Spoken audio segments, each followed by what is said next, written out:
ஊரா வீட்டு நெய்யில ஸ்வீட் செய்யலாமா? காலையில பேப்பரை திறந்ததுமே அவ்வளோ பெரிய பித்தலாட்டம். ஒரு பெரிய விளம்பரம் யாரு போட்டா? திமுக போட்டிருக்காங்க. ஃபர்ஸ்ட் பேஜ்ல ஒரு பெரிய விளம்பரத்தை போட்டு இவங்க எல்லாருமே சிகரம் தொட்டு 56 நான் முதல்வன் அப்படின்னு சொல்லிட்டு போட்டிருந்தாங்க. அதே கடைசி பக்கத்துல அந்த மாணவர்களுடைய போட்டோவை போட்டு இவங்க எங்களோட அகாடமில படிச்சு பாஸ் பண்ணிருக்காங்க சொல்லிட்டு ஒரு வாழ்த்துக்களை போட்டிருக்காங்க. இவங்க என்னடானா இது எங்க சாதனைன்னு சொல்றாங்க, இந்த தனியார் நிறுவனம் என்னடானா இது எங்க சாதனைன்னு சொல்றாங்க. இதுல எது உண்மைன்னு சொல்லிட்டு மக்கள் தான் குழப்பத்துல இருக்காங்க.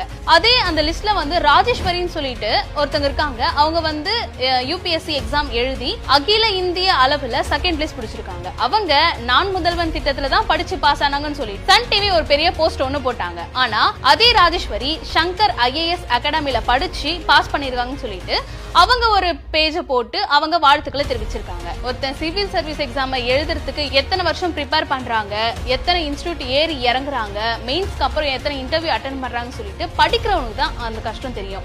சோ இந்த மாதிரி கஷ்டப்பட்டு படிக்கிறவனோட உழைப்பை எடுத்து நாங்க தான் படிக்க வச்சோம் அப்படின்னு சொல்லிட்டு ஸ்டிக்கர் ஒட்டுறது எவ்வளவு பெரிய கேவலமான தனம் சொல்லுங்க. அந்த ஒரு கீழ்த்தனமான செயலை தான் திமுக பண்ணிட்டு இருக்காங்க. இவங்களோட இந்த ஸ்டிக்கர் ஒட்டக்கூடிய இந்த நவீன முறையை பத்தி நீங்க என்ன நினைக்கிறீங்கன்னு மறக்காம கமெண்ட் பண்ணுங்க.